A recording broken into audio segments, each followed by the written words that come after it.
So, yun nga.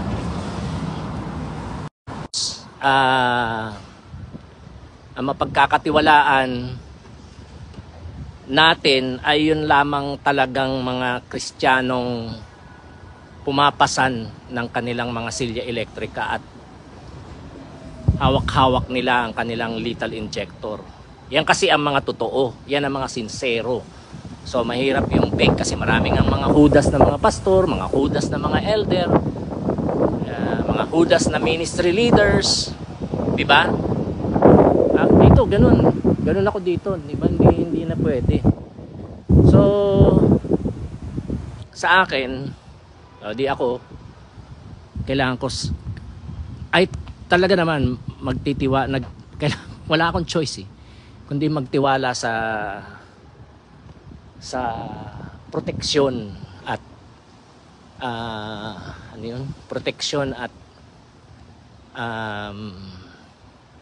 provision ng Diyos na buhay. Kung hindi, patay na ako, tikok na ako, di ba?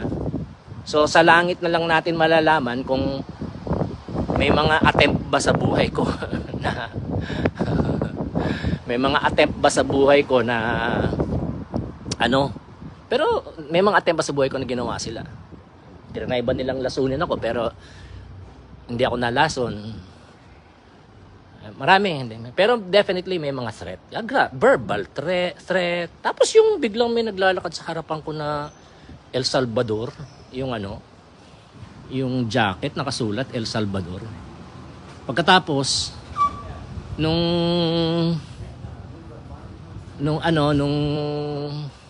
naglalakas, sinusundan ko yung binibidyo ko. Bigla ako nakasalubong yung isang nagtatrabaho sa isang NGO na siguro tuta ng mga puti na mga conquistadores. Kasi Mexican yun Tsaka itim din, may lahi din yata siyang Mexican at itim. So mahirap, hindi pwedeng basta-basta magtiwala, di ba? So kaibiganin natin ang lahat, di ba? Mabuti tayo sa lahat. Yun nga, hindi na ako masyadong matapang ngayon. Thank you Lord. Kasi talagang naapektuhan ako, talagang naging din ako Una, napraning ako, tapos talaga namang lalaban na ako ng bakbakan at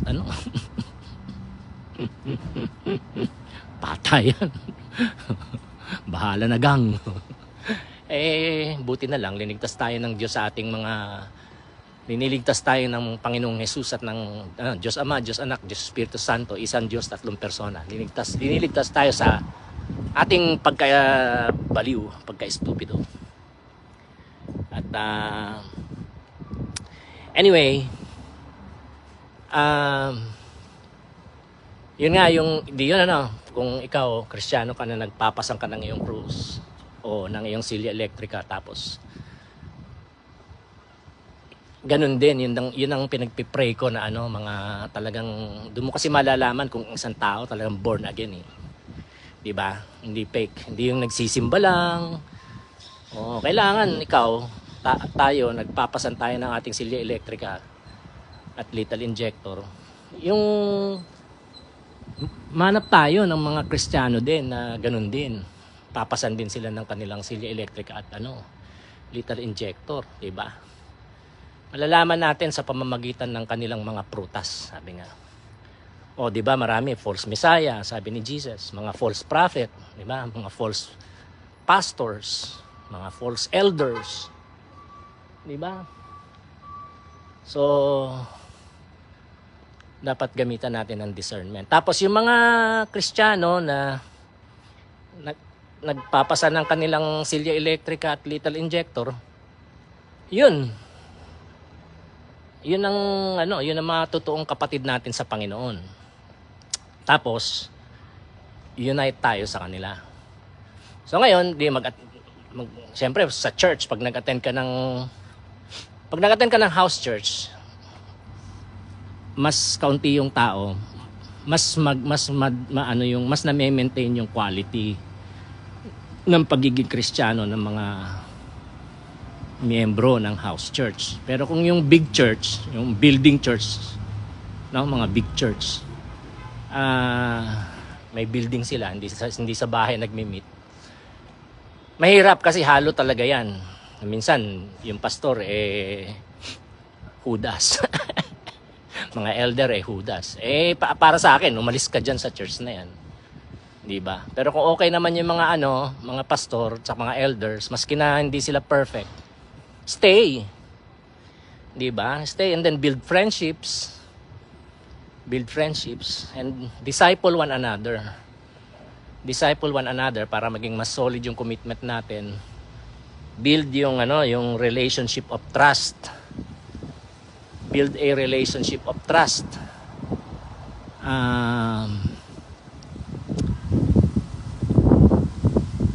Tapos so yan, hindi siya programa kundi lifestyle, di ba? Lifestyle, part ng buhay na kilala mo kung sino yung mga talagang sinserong nananampalataya at sumusunod sa Panginoong Jesucristo. So yan, build that. Tapos yung mga pastor naman saka mga elders, hindi lang within the local church ang friendship building at saka trust building, yun building friendships and building trust para magkaroon ng unity, yung talagang true unity na madedepensahan saka mapoproteksyonan ninyo ang bawat isa. Kami rin dito, mapoproteksyonan namin ang bawat isa. So kasi gusto ring sakupin ng Russia at saka China ito. Tapos yung ang presidente nila dito at saka si Vladimir Putin, nag-inlove sila sa isa't isa. Diba? So hawak talaga ni Vladimir Putin sa leeg itong presidente nila dito. So yun ang tingin ko. Baka mali naman ako pero parang ganun So hindi mapagkatiwalaan, yun ang point. Hindi mapagkatiwalaan itong mga dito, mga white supremacist o tinatawag na natin silang mga puting conquistadores. So yun, pag building friendships, building trust within the local church. Tapos building friendships, building trust naman din between local churches na mga sincero, di ba? So yung mga pastor, yung mga elder, dapat mag-build sila ng friendship at saka mag-build sila ng trust with other churches. Ibang mga church para magkaroon ng interchurch na interchurch relationship, interchurch community, interchurch unity. Tapos magtulungan, magbayanihan, proteksyonan ng bawat isa. Kasi hindi nga natin alam paano kung magkaroon uli ng presidente na magkakaroon uli ng mga EJK. Di ba? So it's time na mas seryosohin natin yung Christianity and make it ang church family, pamilya. So ang relasyon ng mga Kristiyano sa bawat Kristiyano dapat pamilya. Gaya dito, wala akong pamilya dito sa San Francisco. Ang pamilya ko yung church, di ba? Pamilya ko yung community group na kino-co-lead ko. Co-leader ako ng isang community group. So, ganon. Pero yun nga, kapag ang isang pastor o isang elder o isang Christian hindi nagpapasan ng silya elektrika niya, hindi mapagkakatiwalaan yun. Yun? May pagka-Judas yun. Baka talagang Judas, di ba? Na pastor o Judas na elder o Judas na Kristiyano. Wag yun. Carry the cross. Talagang carry the cross. Kaya again, importante yung Lucas hanggang Acts, Book of Acts. Okay, so di ganun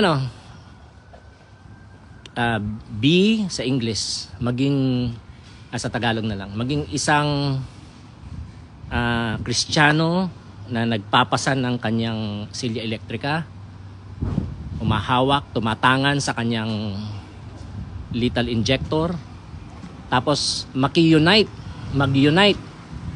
with other, yung ibang mga katulad mo na Kristiyanong nagpapasan din ng kanilang mga silya elektrika at hawak-hawak nila ang kanilang mga lethal injector. Tanggap na nila na ano sila, dead person walking. Ayun nga, dead person walking na mga Christian.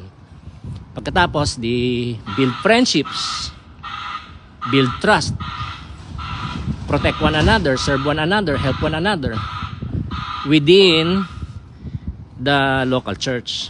And then, ganun din from local church to local church naman. O, tawag dyan, translocal relationships. Diba? Translocal church unity. So, yung church, mga church na ang mga pastor at mga elder at mga miyembro nagpapasan ng kanilang mga silya elektrika, dapat magkaisa yung mga yon. From Tawi-Tawi to Batanes. And then, within the church pa rin tayo. Christian to Christian, church to church, di ba? Ngayon naman, church to the world. Ang last, ayan na yung mga kapatid nating mga Muslim, kapatid nating mga lumad. So sabi ko nga, kasi ang kwento ko na nung ewan ko naikwento ko na sa inyo, basta nung dumating ako dito, tapos una nag-aral muna ako sa sa seminaryo, tinapos ko yung Master of Theological Studies. Hindi ko na nga nagawa yung Master of Divinity kasi magi-intern ako sa mga church nila mamamatay ako. Tsaka nagkagulo yung basta hindi ko na maikikwento. Hindi, it's not feasible. Tsaka natanggap ako sa sa Trinity, sa doctoral naman doon. Doctorate na course, Doctor of Ministry.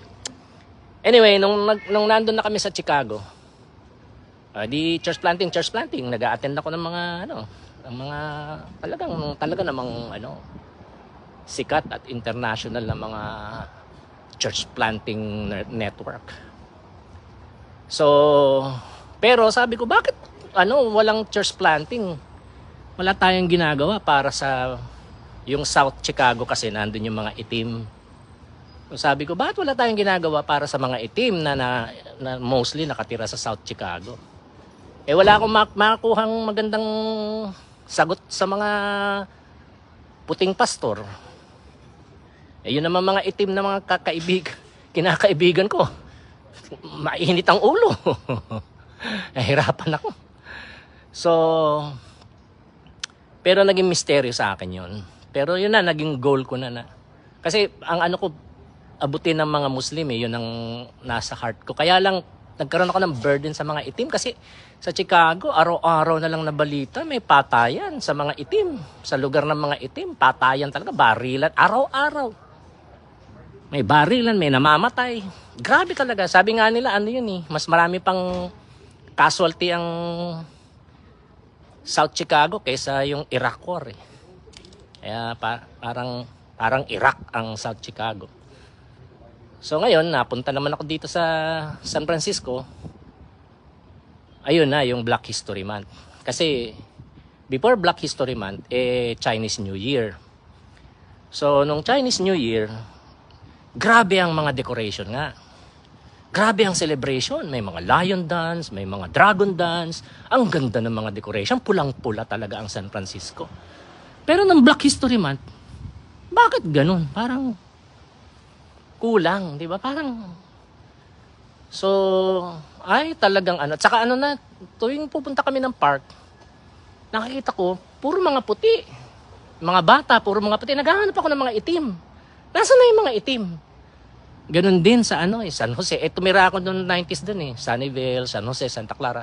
Sabi ko, nasaan na yung mga itim? Bakit puro puti na ito? Saka mga Asian. Doon at least maraming Asian. South Asian, Middle Easterner, ganyan. Saka Asian din. Chinese, Korean, Japanese, Filipino, di ba? Tapos mga Mexican, marami. Mga Latinx, Latina, Latino, madami. ang kakaunti yung itim. Sabi ko, nangyari sa mga itim? Nung nakatira ako dito nung 90s, ang daming itim. 'Di ba? Siyempre hindi naman sila perpekto, parang tayo, pero grabe naman kasi naman yung pinagdaanan nila, yung slavery, tsaka yung pang-aabuso, tsaka yung oppression. Tapos ongoing pa pala hanggang ngayon. So to make the long story short, doon ko na realize nung Black History Month na ay talagang mga maldito talaga itong mga akala ko hindi na sila conquistadores, hanggang ngayon conquistadores pa rin sila. Inuubos talaga nila yung lahi ng mga Native Americans saka mga African Americans para ma-rewrite nila ang kasaysayan. Malinis, kini-cleansing nila ang history. Mawala na sa history books yung mga Native Americans saka mga African Americans. So, it's not good. Ngayon, ang hirap namang ang hirap mag-build ng relationship with mga itim. Kasi hindi lang mga puti ang kalaban ng mga itim. Mga Pinoy, maraming mga Pinoy, napakaraming mga Pinoy, ang talaga namang anti-itim. Kalaban ng mga itim. Mas kampi ang Pinoy sa puti. Kasi nga, may pakinabang ang Pinoy sa puti. Sa itim, anong pakinabang mo? 'Di ba? Ayun na yung cruise ngayon. Yun ang cruise.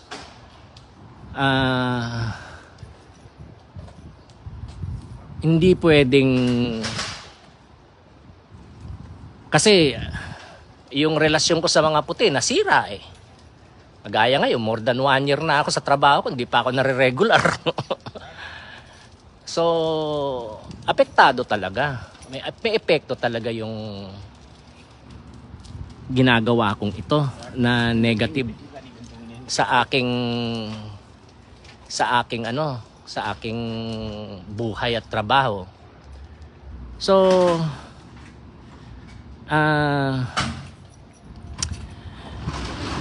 pero yun nga hindi naman pwedeng hindi sila abutin.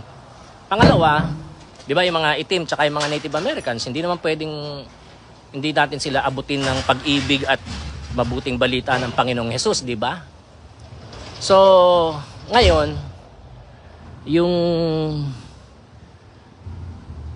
pangalaw, yun una yun. Kailangan may witness tayo sa lahat ng tao eh. Di ba? Sa lahat ng uri ng tao. So, pangalawa ngayon, yung sa mga puti rin, ministry sa mga puti. Kasi nga, ang mga puti, naikwento ko na to siguro. Nung dumating ako dito, ang titigas ng puso.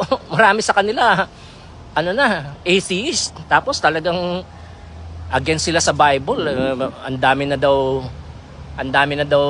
revision ng Bible. Hindi na mapagkakatiwalaan ng Bible. Tapos hindi nila kailangan ng Diyos. Kasi daw, sabi ng mga pastor sa akin, kasi yung mga Amerikano, meaning mga puti, para sa kanila kasi ganun no? America is yung mga puti. Hindi. Oh. Ang mga puti, immigrant din. At yun nga, marami sa kanila, hindi naman lahat, pero marami sa kanila conquistadores pa rin hanggang ngayon. So, ano daw sila? Yung mga puti, mabubuti silang tao. At okay sila.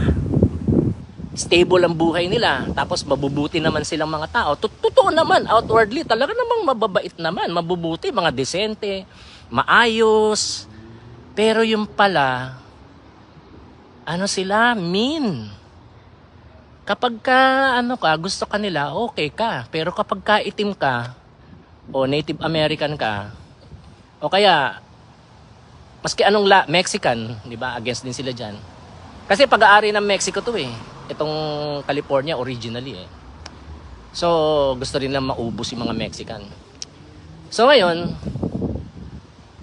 kung Native American ka, itim ka, o Mexican ka, o Latino-Latina, Latinx, sila?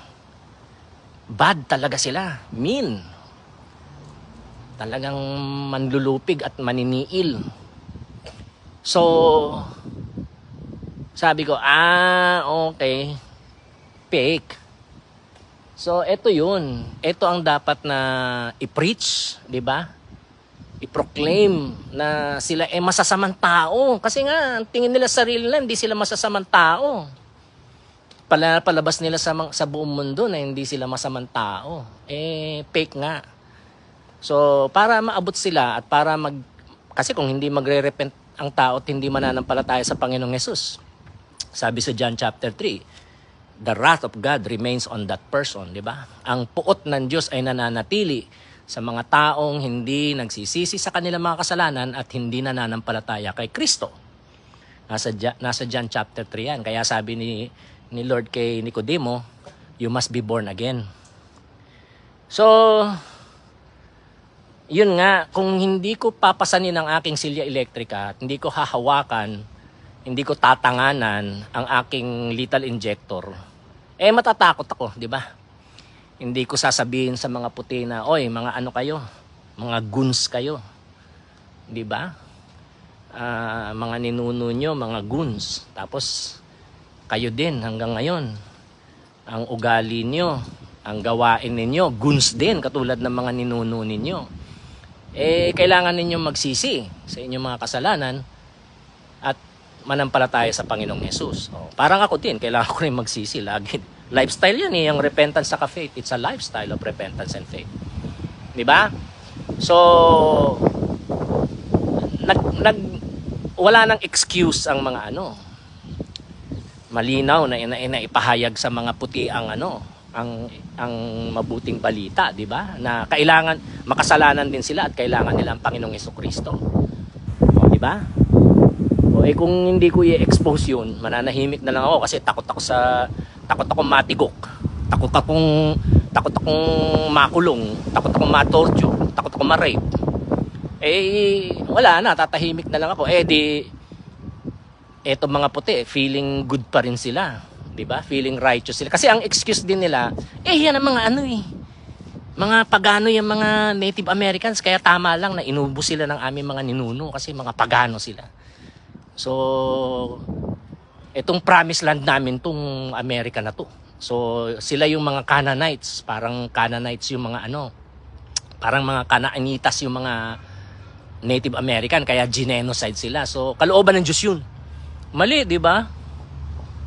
Yun ang nila, kaya feeling good sila, feeling righteous pa rin sila. Yung arrogance, di ba? Tapos, hindi sila di ba? Hindi sila mako-confront sa kanilang mga kasalanan. So yun nga, kung ang isang tao may cancer, kailangan ng kanyang doktor sabihin sa kanya ang totoo, hindi sabihin na lang yan, sakit ng ulo, mag-Tylenol ka lang, gagaling ka. Alam naman ng doktor may cancer. Kaya lang takot, pag sinabi ko may cancer tong pasyente ko, baka barilin ako. Di ba? Anong gagawin mo ngayon? Sasabihin ko, di ba? May cancer ka. Barilin mo na ako kung gusto mo. Spiritual, yun, di ba? Pwedeng gamitan ng wisdom, pero wala binugahan kami ng binugahan nitong mabait na presidente nila. Tinakot kami ng tinakot mga Amerikano, mga tao dito sa Amerika na hindi puti. Talagang takot. Nagsalita ako. So, yun nga, importante yun. Kasi pag hindi nagsalita, wala. So dyan naman, tapos yun nga, yung mga itim. Paano yung mga itim? Yung mga Kristiyano, mga fake. Di ba? Mga Kristiyano, whether puti o Asian o Pilipino o anumang lahi, mga Kristiyano, mga Judas, di ba? Mga tuta ng mga puting conquistadores. Mga Native Americans, saka mga itim, mga Mexican, walang bilib, di ba? Tapos, dun sila sa gang. Sumasapi sila sa gang. Ngayon, yung mga gang naman, yan naman ang ginagamit ng mga puting conquistadores para sa drug trade, bentahan ng droga. Tapos, nagbebentahan ng droga, nagpapatayan sila at the same time, nagbabarilan sila. At the same time, nasisira yung ulo nila at katawan nila dahil sa droga. So genocide nga, killing me softly na genocide ang ginagawa. Tapos yung abortion. So alam nyo na yan, basta importante yung pagpasan ng silya elektrika upang pwede nating sabihin ang katotohanan with love na may pag-ibig naman, di ba? So yun lang ang rinirepent ko ngayon. Lord, patawarin mo ako sa mga pagsasabi ko ng totoo pero walang pag-ibig. Kinutsyako-tsyako sila, di ba? So sorry Lord. Sana wag na maulit, tulungan mo ako Holy Spirit. Diyan, yun nga yung mga lumad, yung mga tribo, mga kapatid natin mga Muslim, mga kapatid natin mga Igorot, mga kapatid natin mga Manobo, mga kapatid natin mga Higaunon, etc. etc. Mga Yakan, mga Maguindanao nun, mga Maranao, mga Sama, Bangingi Sama, di ba? Marami yan. Maraming mga tribo-tribo. Yan ang nakakaranas ng ng paniniil at panlulupig mula sa Imperial North. Okay, kailangan pala yun, yung activism ang dating, di ba? Pero solid dapat ang Christian doctrine natin, biblical and evangelical dapat, di ba? Pero yun nga, dapat walang takot na i-expose natin yung speaking the truth with love nga, yung mga paniniil at pandulupig na ginagawa sa mga kapatid natin mga Muslim, tsaka mga lumad, tsaka mga tribo, mga native na Filipinos, mga Ita, mga Mangyan, di ba? Ang church na ang gagamitin doon. O ngayon,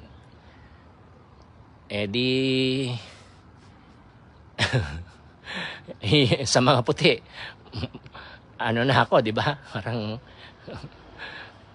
kontrabando na ako para sa kanila. Sa mga itim, bumangon naman ng ko. Bumangon naman ako sa mga itim, tsaka sa mga Native American, tsaka sa mga Mexican. Bumango ako. So, praise God, di ba?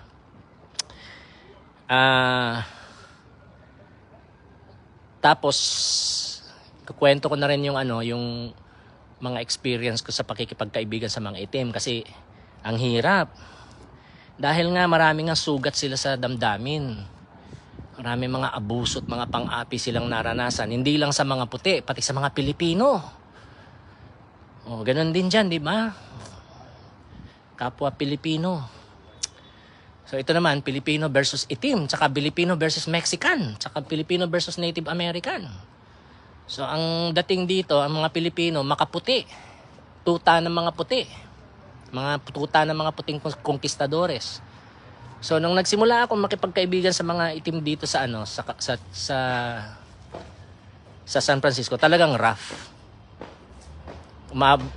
Karanas din ako ng sa kanila, pang-aabuso din na talagang hindi nila ako tinatanggap, saka naging bad din sila sa akin. May mga ginawa rin talaga silang mga bad sa akin. So okay lang, hindi ako nagalit. Yung nagpakumbaba ako kasi nga gusto ko silang maintindihan, gusto kong maintindihan maintindihan ang pinanggagalingan nila. Saka gusto ko silang makaibigan talaga. So I know na alam ko na talagang it will take time. So ang dami nun. Talagang kung minsan may nagwawala, nagsumisigaw-sigaw. Minsan sinisigawan ako, minumura ako. Tumatahimik lang ako. Sabihin ng malalaki naman talaga sila. Talagang hindi ko naman kayang labanan yun, di ba? Lalaki nila eh. Mabuti pa yung puti. May laban pa ako sa puti. Pero yung itim, wala na, tigok na ako, di ba? Pwede ko rin sanang rineport sa pulis yun eh. Mga harassment yun eh. Hindi na.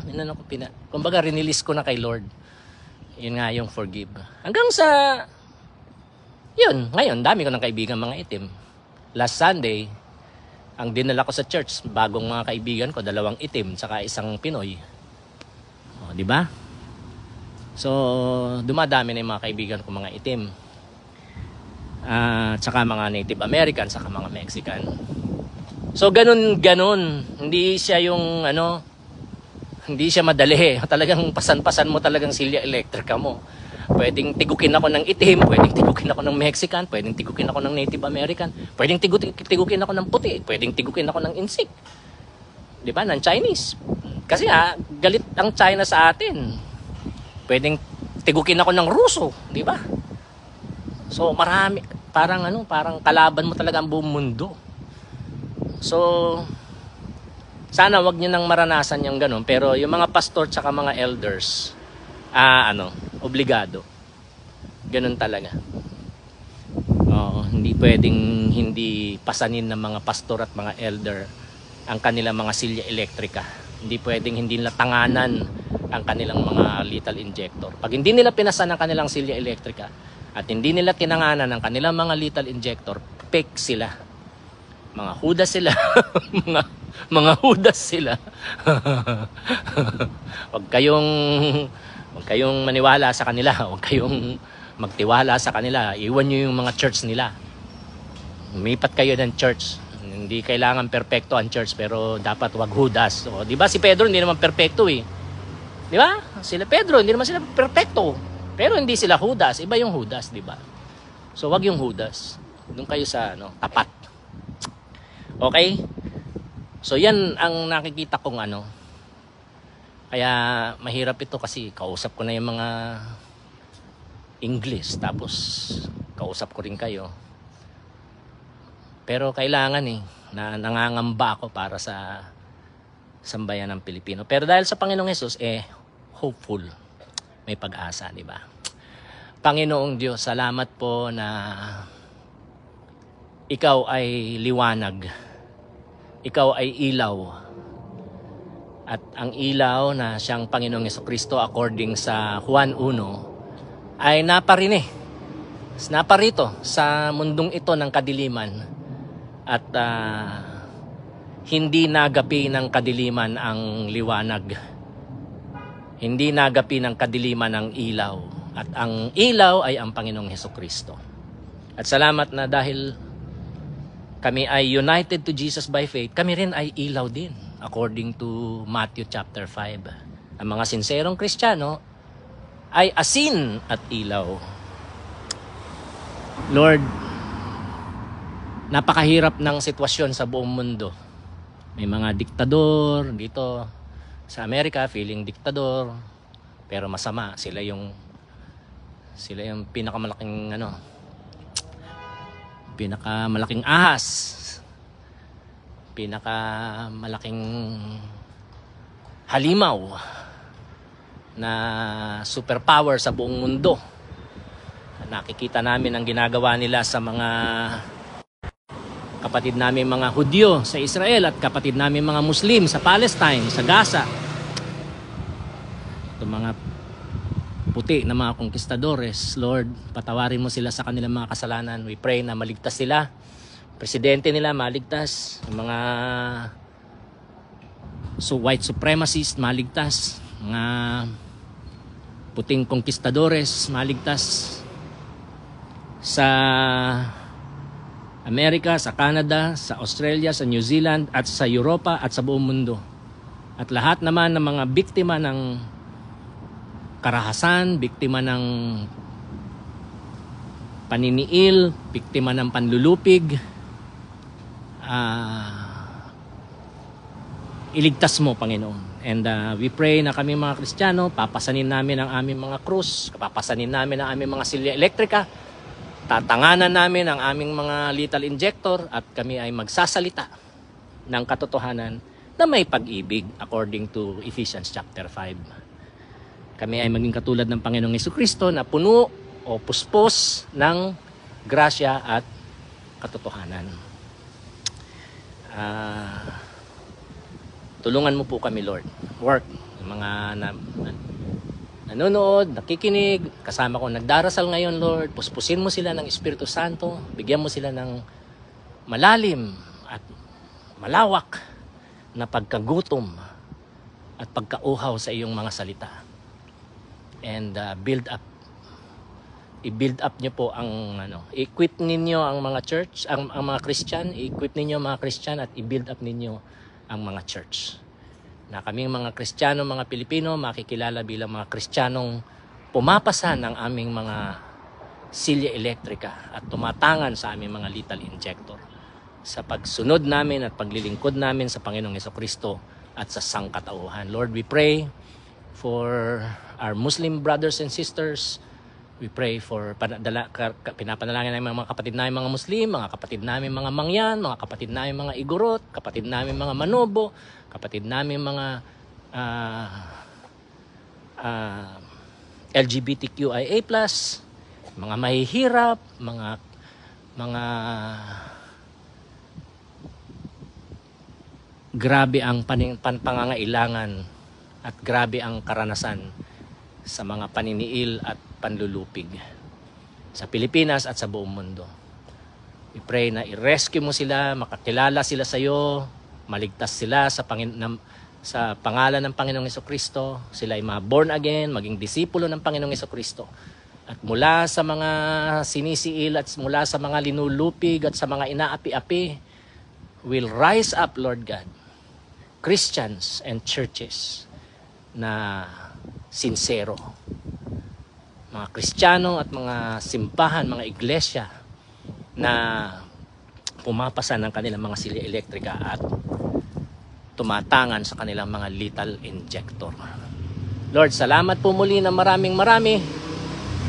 Pinupuri ka namin at pinasasalamatan sa iyong kabutihan. We surrender once again sa iyo. 100% sinusurrender namin ang aming mga buhay sa iyo. 100%, 100%, sinusurrender namin, sinusuko namin ang aming mga pamilya sa iyo. 100% isinusuko namin ang aming bansang Pilipinas sa iyo. At 100% isinusuko namin ang buong mundo, ang lahat ng mga bansa at lahat ng mga tribo sa iyo. Lord, nawa ay sambahin at purihin ang iyong pangalan sa lahat ng mga lokalidad, lahat ng mga bansa, lahat ng mga tribo, lahat ng mga lingwahe, lahat ng mga kasarian, lahat ng mga klase sa buong mundo sa pangalan ng Panginoong Hesukristo. Amen at amen. Alright. I love you all. Sa muli. Bye.